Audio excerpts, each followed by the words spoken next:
Bonjour, bienvenue dans cette première capsule enregistrée dans le cadre du cours Physique 5061, donc sur l'optique et la cinématique.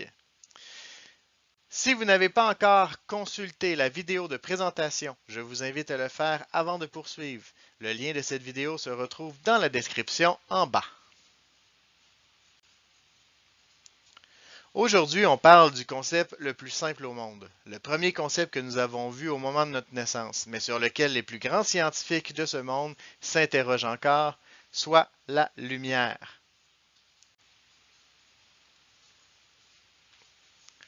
Pour comprendre ce qu'est la lumière, commençons par parler du concept d'onde. Une onde, c'est une déformation de la matière qui se déplace d'un endroit à un autre et dont l'origine est une source d'énergie. Les ondes sont partout dans notre vie et pourtant, la plupart du temps, on ne les voit pas.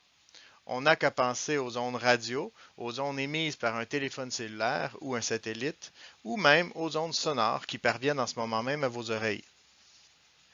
Elles se définissent par leur amplitude,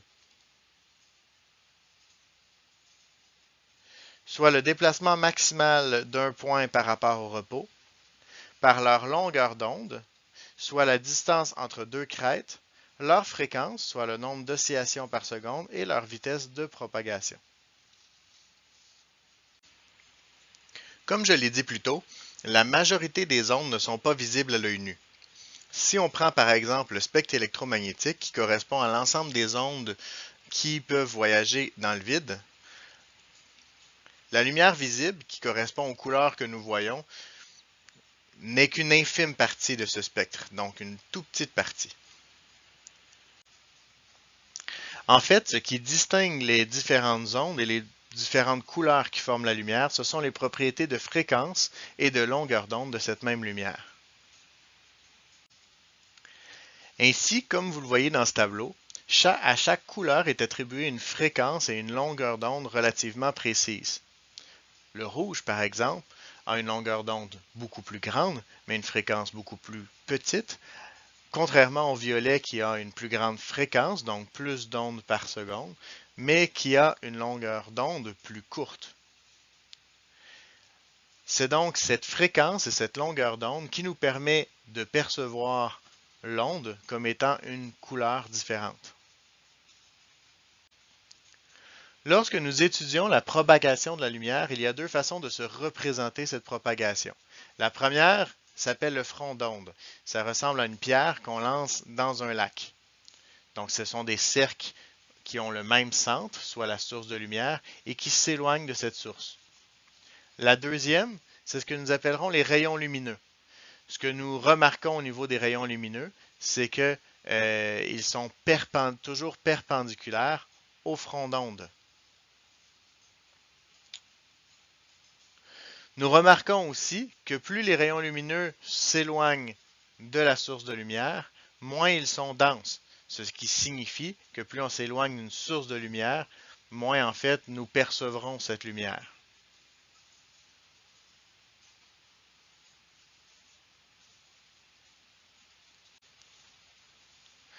La nature du milieu peut influencer la propagation de la lumière.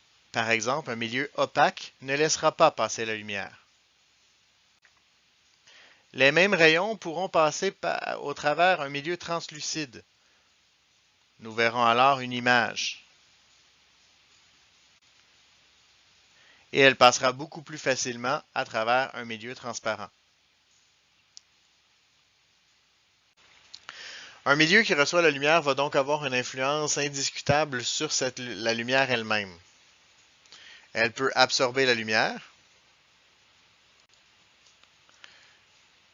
Elle peut réfléchir la lumière.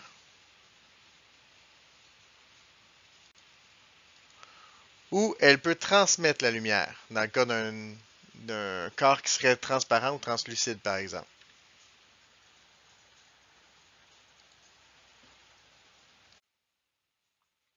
C'est ce qui m'a fait à cette première vidéo. Donc, merci d'avoir été là.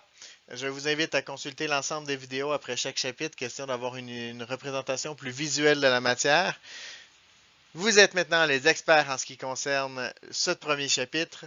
À vous de surpasser le maître.